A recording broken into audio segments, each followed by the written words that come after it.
चलिए देखिए,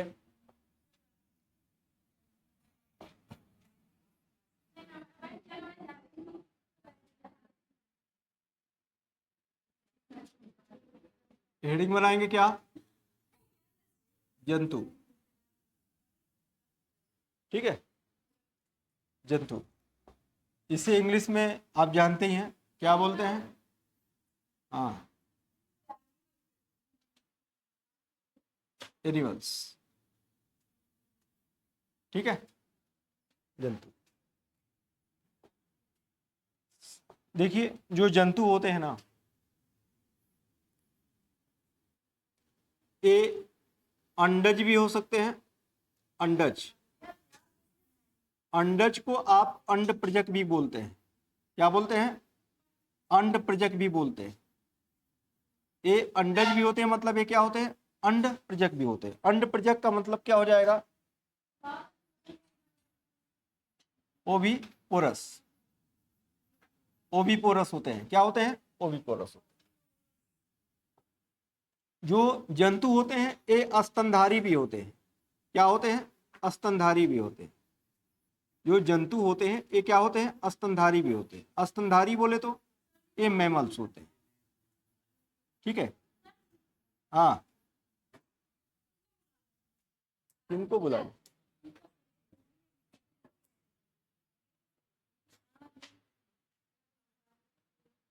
हो गया भाई। देखिए, तो जो जंतु होते हैं, जंतु को आप इंग्लिश में क्या बोलते हैं? एनिमल्स। जंतु क्या होते हैं? ये अंडज भी हो सकते हैं और ये क्या होते हैं? स्तनधारी भी होते हैं। जो अंडों से जन्म लेते हैं, जो अंडों से जन्म लेते हैं, ठीक है, वो क्या कहलाते हैं? अंडज कहलाते हैं। अंडों से जन्म लेने वाले, जन्म लेने वाले वो क्या कहलाते हैं? अंडज कहलाते हैं। ठीक है, और स्तनधारी वे होते हैं जो अपने बच्चे पैदा करते हैं। यानी जो बच्चे पैदा करते हैं, बच्चे पैदा करते हैं, उन्हें आप क्या बोलते हैं? स्तनधारी कहते हैं। क्या कहते हैं भाई? स्तनधारी कहते हैं। जो बच्चे पैदा करते हैं वे क्या कहलाते हैं? स्तनधारी हो। ठीक है, कुछ जीव ऐसे होते हैं जो अंडे भी देते हैं और मतलब अंडे भी देते हैं और बच्चे को दूध भी पिलाते हैं। बच्चे को दूध भी पिलाते हैं। ठीक है, अब बच्चे को दूध पिलाते हैं और अंडे भी देते हैं, तो ऐसे जीव कौन कौन से हैं? देखिए, duck billed platypus. Duck billed, ठीक है, duck billed, billed platypus, platypus. ठीक है, एक है एकिडना, एकिडना।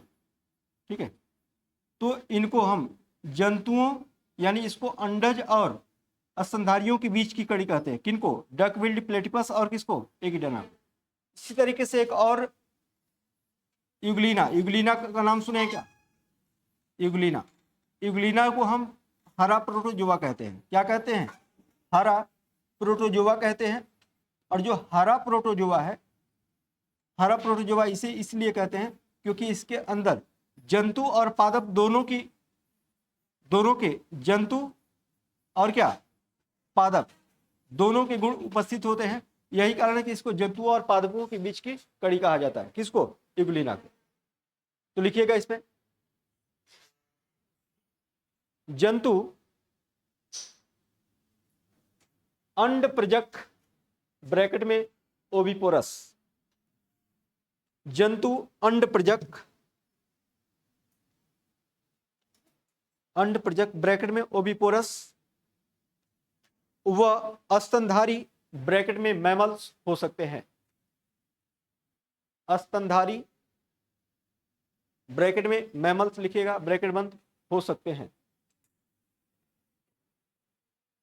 मैमल्स हो सकते हैं। ठीक है, मैमल्स हो सकते हैं। हो गया?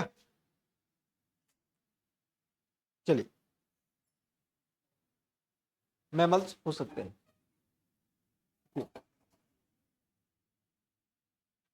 देखिए, स्तनधारी और अंडज के बीच की कड़ी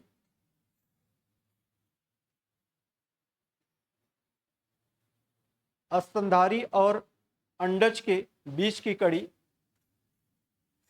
डक विल्ड प्लेटिपस और एकिडना को कहा जाता है। डक विल्ड प्लेटिपस और एकिडना को कहा जाता है। अंडज के बीच की कड़ी,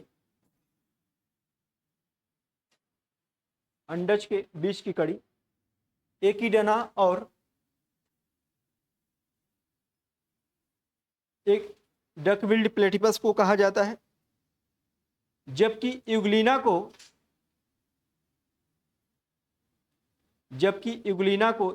ब्रैकेट में हरा प्रोटोजोआ लिख लीजिएगा।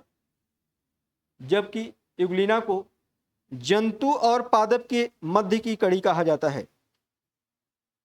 जंतु और पादप के मध्य की कड़ी कहा जाता है। जंतु और पादप के मध्य की कड़ी कहा जाता है। जंतु और पादप के मध्य की कड़ी कहा जाता है। किसको? युगलिना को। ठीक है, युगलिना को देखिएगा। जंतु परपोषी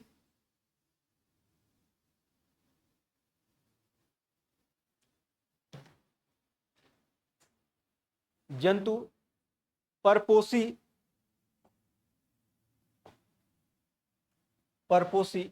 ब्रैकेट में लिख लीजिएगा हेट्रोट्रोफ। परपोषी ब्रैकेट में क्या लिखेंगे? हेट्रोट्रोफ होते हैं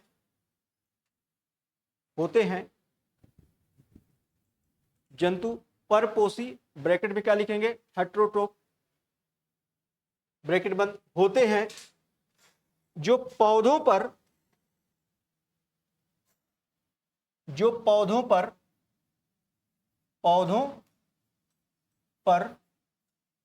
पर प्रत्यक्ष या अप्रत्यक्ष रूप से अप्रत्यक्ष ब्रैकेट में लिख लीजिएगा परोक्ष ब्रैकेट बंद रूप से निर्भर होते हैं। जो पौधों पर प्रत्यक्ष या अप्रत्यक्ष ब्रैकेट में क्या लिखेंगे? परोक्ष ब्रैकेट बंद रूप से निर्भर होते हैं।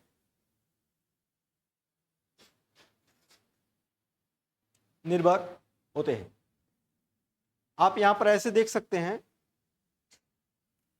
इसका मतलब ये हुआ, लिख लीजिएगा, अर्थात जंतु सामान्यतः स्वपोषियों पर निर्भर होते हैं। स्वपोषी बोले तो ऑटोट्रोफ।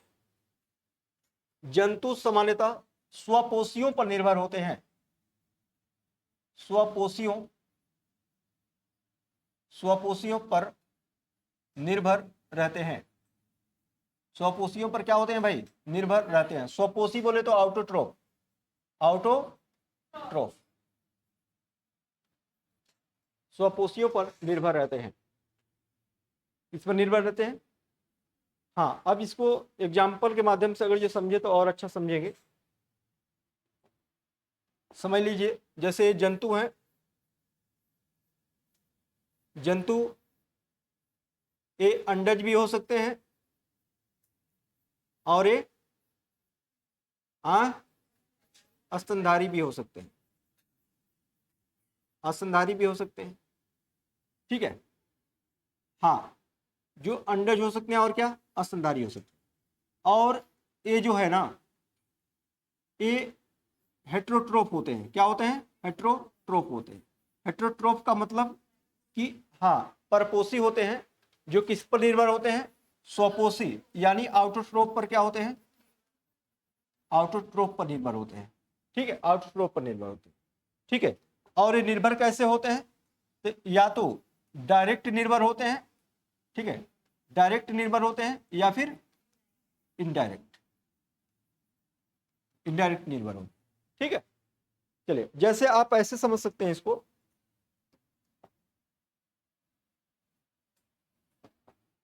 जैसे घास है, घास है, घास को कौन खाता है भाई?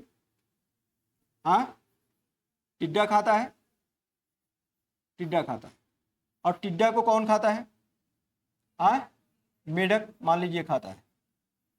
मेढक को कौन खाता है? सांप खाता है, सांप खाता है। और सांप को कौन खाता है भाई? हाँ, मानव खाता है। ठीक है, क्या खाता है भाई? मानव। भाई हॉलैंड में सांप के मांस को लोग क्या बोलते हैं?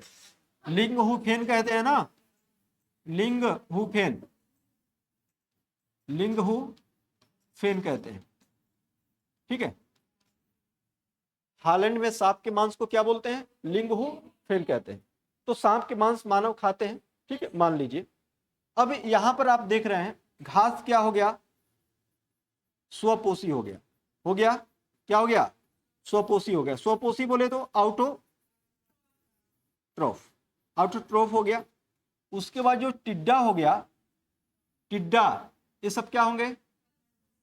परपोषी हो गए, परपोषी हो गए। परपोषी बोले तो हेट्रोट्रोफ। ठीक है, परपोषी हो गए। अब यहां पर देख रहे हैं कि मेढक किस पर निर्भर है? टिड्डा पर। सांप किस पर निर्भर है? मेढक पर। और किस पर निर्भर है? टिड्डा निर्भर है। मानव किस पर निर्भर है? सांप पर। और किस पर निर्भर है?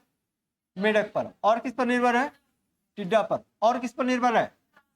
घास। ठीक है कि नहीं है भाई? मानव सांप भी खाता है, मानव मेढक भी खाता है, टिड्डा भी खा सकता है मानव। ठीक है, और घास में पालक उलक सब खइबे करता है। ठीक है, तो जो मानव है, जो परपोषी होते हैं, डायरेक्ट या इनडायरेक्ट रूप से किस पर निर्भर होते हैं? घास पर। यदि टिड्डा नहीं होता, टिड्डा घास नहीं खाता, तो क्या टिड्डा जीवित रहता? जब टिड्डा जीवित नहीं रहता तो क्या मेढक जीवित होता? हो सकता है कि दूसरे जीवों को खाकर जीवित रहता, तो वो जीव भी किस पर निर्भर होंगे? घास पर निर्भर होंगे कि नहीं? यानी हम देख सकते हैं कि चाहे जंतु कोई भी हो, चाहे वो अंडज हो, चाहे वो मैमल हो, प्रत्यक्ष अप्रत्यक्ष रूप से किस पर निर्भर होते हैं? स्वपोषी पर निर्भर होते हैं। यही मैं बताना चाह रहा था। क्लियर है? बोलिए।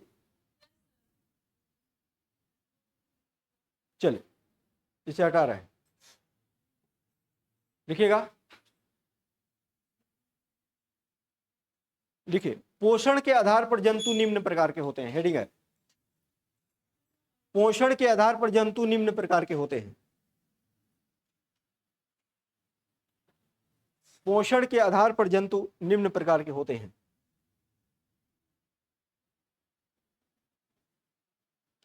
पोषण के आधार पर जंतु निम्न प्रकार के होते हैं। ठीक है, पोषण के आधार पर जंतु निम्न प्रकार के होते हैं। लिख लीजिएगा।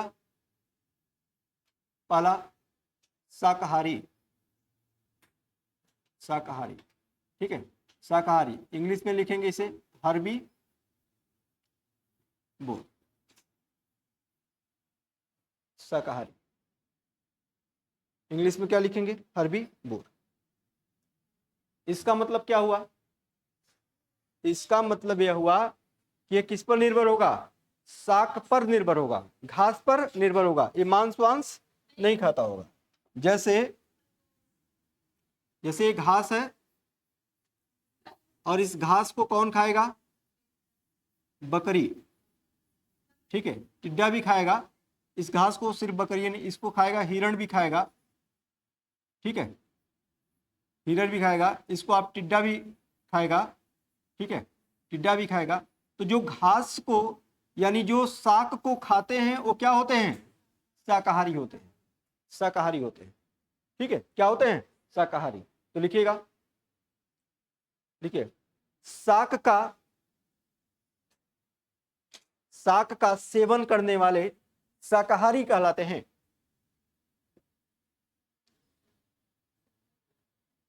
शाक का सेवन करने वाले शाकाहारी कहलाते हैं। इसका मतलब कि जो डायरेक्टली किस पर निर्भर होते हैं? शाक पर निर्भर होते हैं, वो क्या कहलाएंगे? शाक कहलाएंगे, शाकाहारी कहलाएंगे। ठीक है, शाकाहारी कहलाएंगे। जैसे लिख लीजिएगा हाथी, हाथी क्या है? शाकाहारी है, यानी हर्बीवोर है। हिरण, जेबरा, जिराफ, हम तो हर नहीं लिख पाएंगे। हो गया जेबरा। पांडा, पांडा, पांडा, पांडा नहीं जानती हैं? जानते हैं ना, तो बताइए उनको।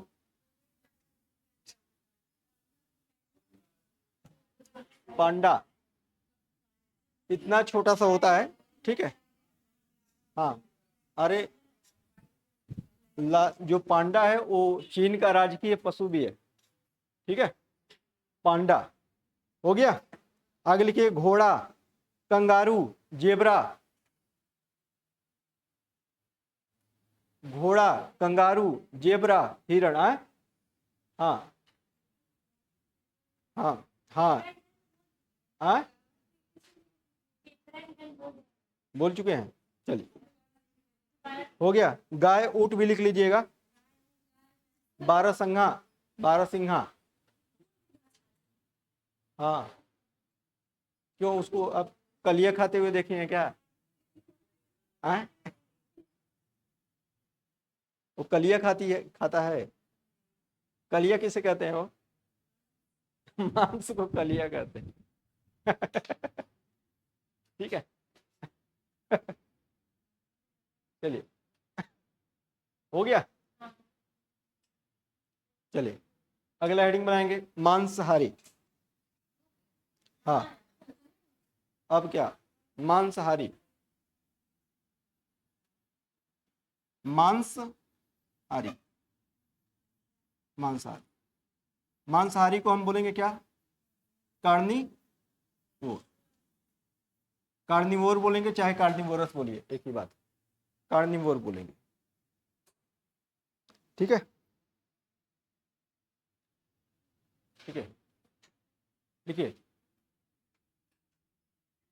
जो जंतु शाकाहारियों पर निर्भर होते हैं मांसाहारी कहलाते हैं। जो जंतु शाकाहारियों पर निर्भर होते हैं मांसाहारी कहलाते हैं। जो शाकाहारी पर निर्भर होते हैं, जो शाक पर निर्भर होते हैं शाकाहारी, जो मांस पर निर्भर होते हैं मांसाहारी। मतलब जो शाकाहारियों पर निर्भर होते हैं वो क्या कहलाते हैं? मांसाहारी कहलाते हैं। जैसे घास को किसने खाया? बकरी। और बकरी को किसने खाया? शेर ने। तो शेर क्या हुआ? मांसाहारी। बकरी क्या है? ये शाक को खा रही है तो शाकाहारी। तो जो शाकाहारी पर निर्भर होते हैं वो क्या होते हैं? मांसाहारी होते हैं। ठीक है, मांसाहारी हो। जैसे लिख लीजिए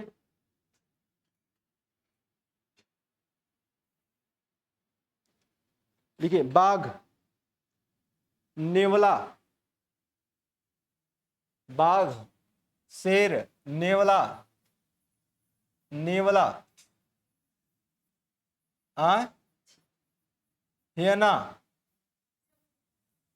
हियना, लकड़बग्घा। ठीक है, हाँ, हियना हो गया। लिखिए छछूंदर,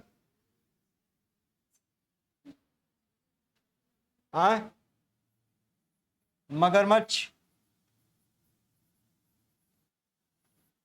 मगरमच्छ। ठीक है, नेवला हो गया। चलिए आगे हेडिंग बनाएंगे सर्वाहारी, सर्वाहारी।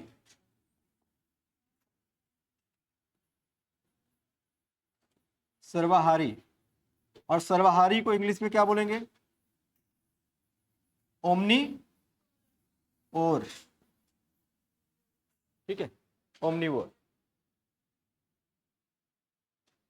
ठीक है,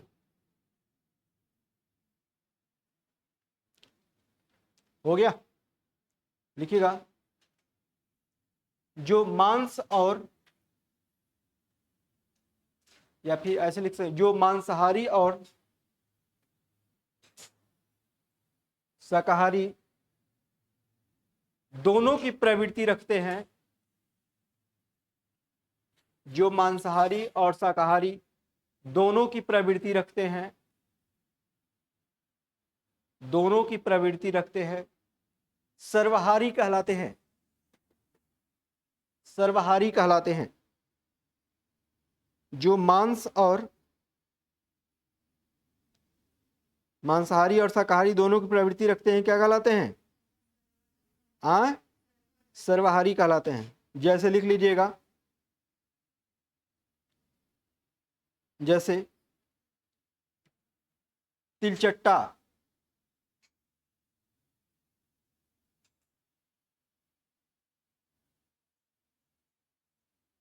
तिलचट्टा हो गया। आगे बंदर, बंदर,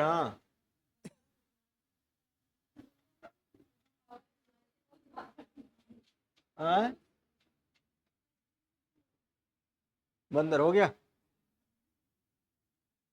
आपको क्या लगता है नहीं खाता हो? अब ये नहीं है कि जो चीज आप देखें वही चीज होगा, लेकिन नहीं, सुने भी नहीं है। बहुत ऐसी चीजें हैं जो सुने नहीं होंगे या होता है। ठीक है, क्या लिखे हैं? बंदर हो गया, तिलचट्टा हो गया। देखिए गिलहरी, सुने? गिलहरी,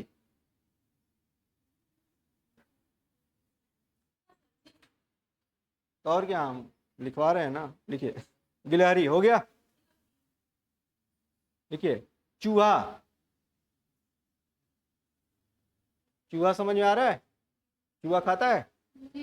हाँ, चूहा। आगे मानव कुत्ता, हाँ मानव कुत्ता, हाँ अलग अलग रहेगा, चाहिए कहीं में तो कर लीजिए, वैसे मानव कुत्ते हैं।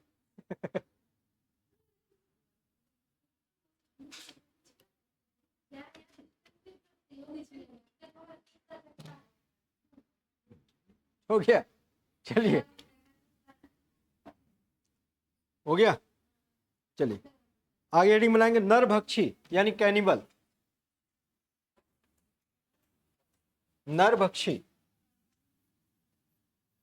नरभक्षी,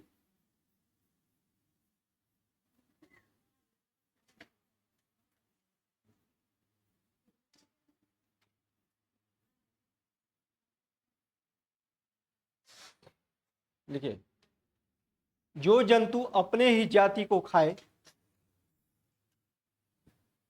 जो जंतु अपनी ही जाति के जीवों को खाता है,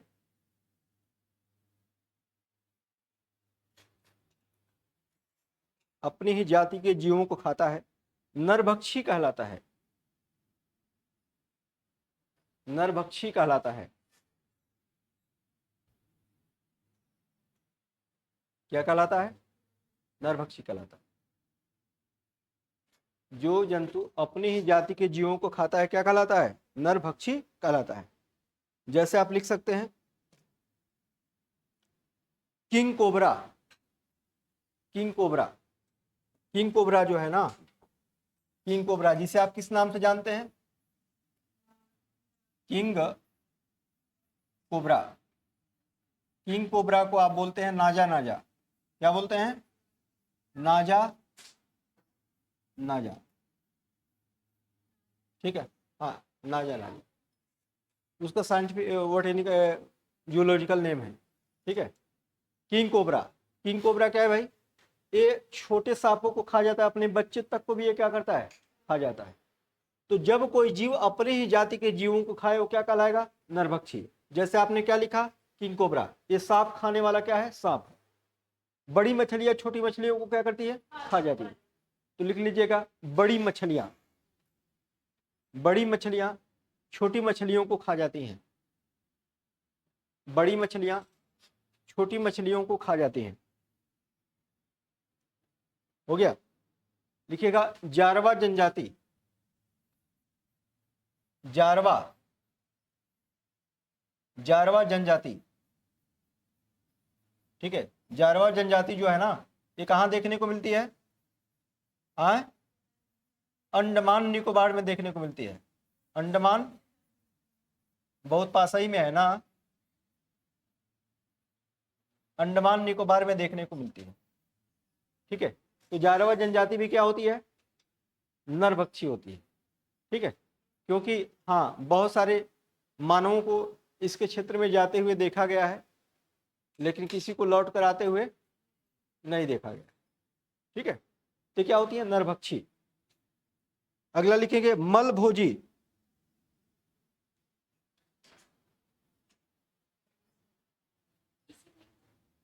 हेडिंग है मलभोजी। मलभोजी, हाँ हाँ, उसमें मलभोजी कोप्रो फागस। ठीक है। ठीक है। मलभोजी,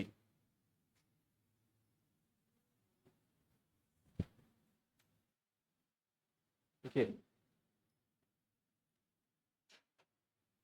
हो गया। देखिए, वह जंतु जो अपना या दूसरे का मल खाता है मलभोजी कहलाता है। वह जंतु जो अपना या दूसरे का मल खाता है मलभोजी कहलाता है। क्या कहलाता है? मलभोजी कहलाता है। मलभोजी कहलाता है। ठीक है। जैसे आप लिख सकते हैं guinea pig. Guinea pig, guinea pig,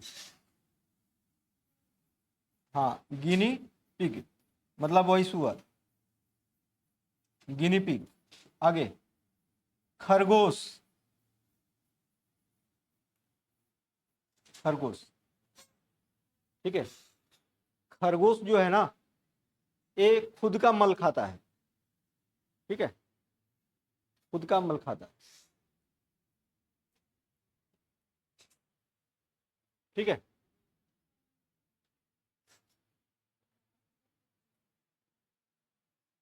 हो गया।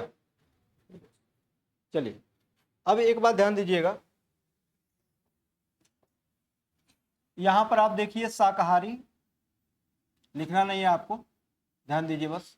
शाकाहारी, और यहां है क्या? मांसाहारी। मांसाहारी, शाकाहारी और क्या? मांसाहारी। शाकाहारी को आप क्या बोलेंगे इंग्लिश में? हर्बीवोर। क्या बोलेंगे? हर्बीवोर। और मांसाहारी को इंग्लिश में क्या बोलेंगे? कार्निवोर बोलेंगे। ठीक है, कार्निवोर बोलेंगे। अब देखिएगा, इसकी भी आहार नाल होती है। जो शाकाहारी जीव होते हैं उनकी भी क्या होती है? आहार नाल होती है। आहार नाल होती है। और जो मांसाहारी जीव होते हैं उनकी भी क्या होती है? आहार नाल होती है। आहार नाल को इंग्लिश में एलिमेंट्री कैनाल बोलते हैं। क्या बोलते हैं? Alimentary canal. ठीक है। जो आहार नाल होती है, देखिएगा, शाक को पचाने में मांस की अपेक्षा अधिक समय लगता है।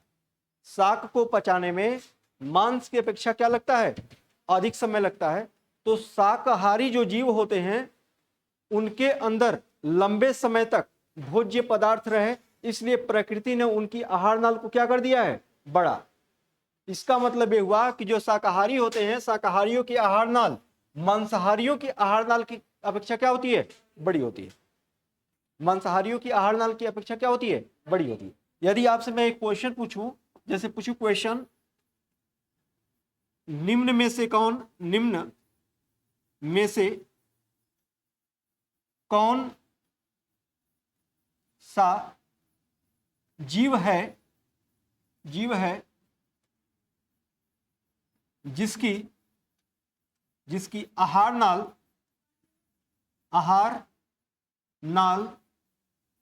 अन्य से बड़ी होगी? अन्य से बड़ी होगी। अन्य से बड़ी होगी। ठीक है, यहां पर ये आपका क्या है क्वेश्चन। अब आपको यहां पर विकल्प दे दिया जाए ए बी सी और क्या डी, वहां पर विकल्प दे दिया जाए आपको क्या, बाघ, क्या बाघ, विकल्प दे दिया जाए क्या बाघ, वहां पर विकल्प जगुआर, जगुआर, वहां पर विकल्प दे दिया जाए हिरण, ठीक है, वहां पर विकल्प दे दिया जाए आपको, ठीक है, शेर, तो आपका जवाब क्या हो जाएगा। अब हिरण क्या है, शाकाहारी है, जाहिर सी बात है कि इसकी आहार नाल, इसकी लंबाई की अपेक्षा क्या होगी, बड़ी होगी। ठीक है, समझ में आ रही बात।